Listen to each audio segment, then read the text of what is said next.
In my opinion, having good lights when you're driving at night is absolutely imperative. So in this video, I'm going to give you the 8 things that I like to find in my lighting solution. And the idea of giving you these 8 things is helping you make a decision to get the right lights that are going to suit your budget and suit your requirements. In the interests of disclosure, I do work with Ultravision on certain projects, but this is my YouTube channel and everything I share with you in this video is my opinions.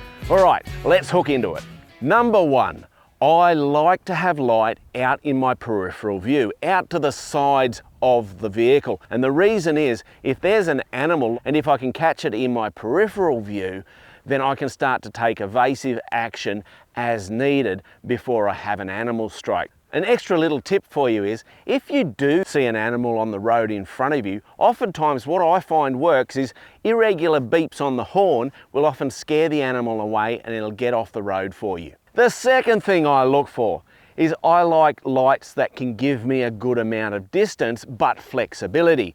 So these lights here, they can throw beyond 2 kilometers. That's a massive distance, but oftentimes you can't use that distance because if you have an oncoming vehicle, you have to dip your lights at 2 kilometers, and that's way too long a time to be running on low beam.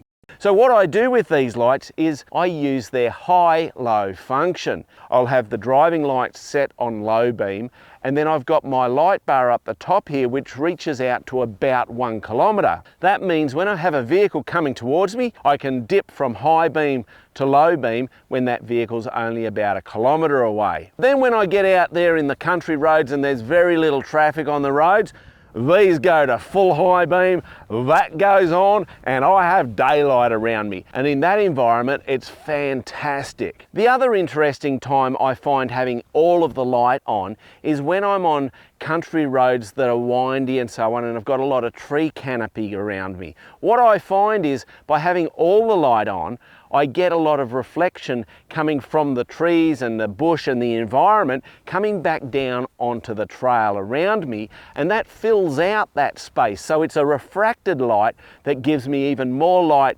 on the terrain, but that light isn't coming back and affecting my eyes. The third thing I look for in my lights, as I said, I love that peripheral view, but from the peripheral view to the center of the light's view, I want a really nice even light graduation. So this is around about where that peripheral light finishes. Now from here I can see the headrest of the car, so I can see where my head would be. So I do like having the light out here. As you can see, all the trees are lit up nicely. We've got, kangaroos would be seen, or wombats, whatever would be seen in here. But here's the other thing I really like.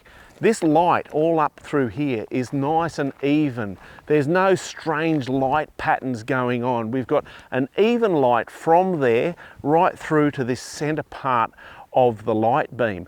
And I like the way that graduates through. It makes it nice and soft to my eyes when I'm driving. And the reason I like it to be like that is, 1, it allows me to see the detail in the terrain without having a shadow covering items like bumps or a rock or whatever it might be. And the second reason is, when I'm driving for a long time with the lights shining, it reduces the amount of eye strain. The fourth thing that I'm going to look for in my lights, I like the quality of the light to be correct. Now, to understand what I mean by that, it'd be great if you go and watch this video I did about light and how it works. But in short terms, there's a term called CRI, the Color Rendering Index, which refers to how the light is going to look. Why is it important? Well, it's going to allow you to see the colors in the terrain correctly. The greens are going to be green, the road surface is going to be brown, black, blue, whatever color it is, but it's going to look correct to the way your brain is going to interpret the actual road or surface that you're driving through. And the reason that's important is that it allows you to not only see the detail in the surface, but for your brain to interpret that information in a way that makes sense. I've driven under lighting that is quite cheap and of a budget nature. And oftentimes what you'll find is that the trees will look grey instead of green, and that messes with the way your brain thinks. Or the road surface will look really blown out and insipid and thin, if you will. And why that matters is you won't see the bumps and the corrugations and the finer details in the road surface. And the fifth thing that I look for in my lights, I like to have a cover over the lens where possible. And I like that cover to be a clear cover like these here. What I find is that if you run like a black cover, well, it means that you've got to remove that cover when you want to use the lights at night. And then you've got to store those covers in the vehicle with you. Well, I find that a pain in the neck. I like a cover that can live on the light.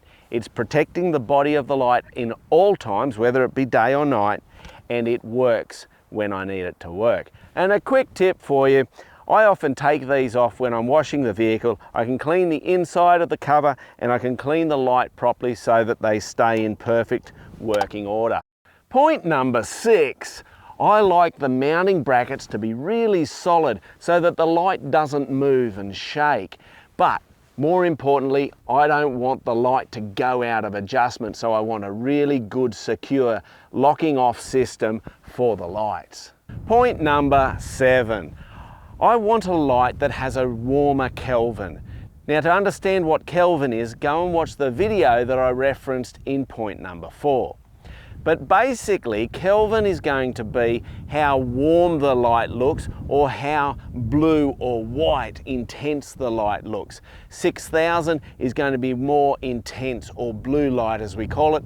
4000 is going to be more warm as we refer to it. Myself personally, I like the warmer end of the range, so I really like driving under a 4000 Kelvin light like I have on the race car. The reason is it's a softer light coming back at me, so I get less eye strain, especially when I'm wearing my glasses at night. But you can get lights in a range of different Kelvins, so find a colour that suits you and what you like to drive under. Item number 8. I like a light that has a really nice height in the beam. So at the top of the beam, I want it to shine up the hill that I'm about to drive up. At the bottom of the beam, I want it to, as much as possible, shine down into the gully I'm about to drive into. So the height of the beam I find really helps me out there on the trails. Now, there's lots of different price points and qualities of lights out there in the market. There's a minefield of them. Some of the cheaper lights are actually not too bad. Some of the more expensive lights are not worth the money at all. So it's a minefield for us. Go and find a great set of lights that suit your budget and your needs. I'm Mad Matt. Stay safe on the trails.